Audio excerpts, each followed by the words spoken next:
ಭವ ಆವಾಗೆಲ್ಲವ 10-12 ಮಕ್ಕ ಹುಟ್ಟುತ್ತಿದ್ವಲ್ಲ. ಆ, ಅವಾಗ ಪಂಚಾಂಗ ನೋಡಿ ಹೆಸರಿಡ್ತಿದ್ದ. ಹೆಣ್ಣು ಮಕ್ಕಳಿಗೆ ಅಶ್ವಿನಿ, ಭರಣಿ, ಕೃತಿಕಾಳ ಹೆಸರಿಡ್ತಿದ್ದ. ಗಂಡು ಮಕ್ಕಳಿಗೆ ರಾಮ, ಕೃಷ್ಣ, ಗೋವಿಂದ ಹಿಂಗೆ ಎಂತಾರ ಹೆಸರಿಡ್ತಿದ್ದ. ಅದು ಈಗೇನಾದ್ರೂ ಆ ನಮ್ನಿ 10-12 ಮಕ್ಕ ಹುಟ್ಟುಬಿಟ್ರೆ ಹೆಸರೆಲ್ಲಿಂದ ಹುಡುಕ್ತಿದ್ವು ಮರೆಯ. ಈಗಂತೂ ಲೇಟೆಸ್ಟ್ ಹೆಸರು ಆಗಾಳ್ತಿದ್ದ. ಹೆಸರು ಹುಡ್ಕೋದ್ ಭಾರಿ ಕಷ್ಟ ಆಗ್ತಿತ್ತದ. ಅಯ್ಯ ಬಾವ, ಈಗ ಆ ಸಮಸ್ಯೆನೇ ಇಲ್ಲ, ಮತ್ತೂ ಸುಲಭ. ಆವಾಗ 10-12 ಮಕ್ಕ ಹುಟ್ಟಿರುವ ಪಂಚಾಂಗ ನೋಡಿ ಹೆಸರಿಡ್ತಿದ್ದ.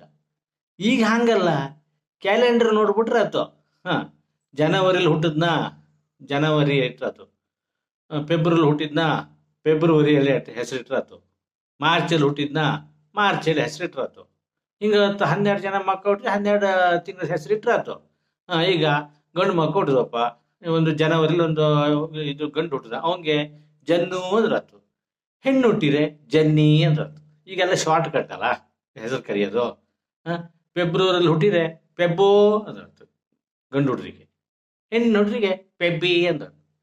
ಮಾರ್ಚಲ್ಲಿ ಹುಟ್ಟಿದ್ರೆ ಮಾರು ಅಂದ್ರಾತು, ಇಲ್ದ್ರೆ ಮಾರಿ. ಸುಲಭ ಈಗ.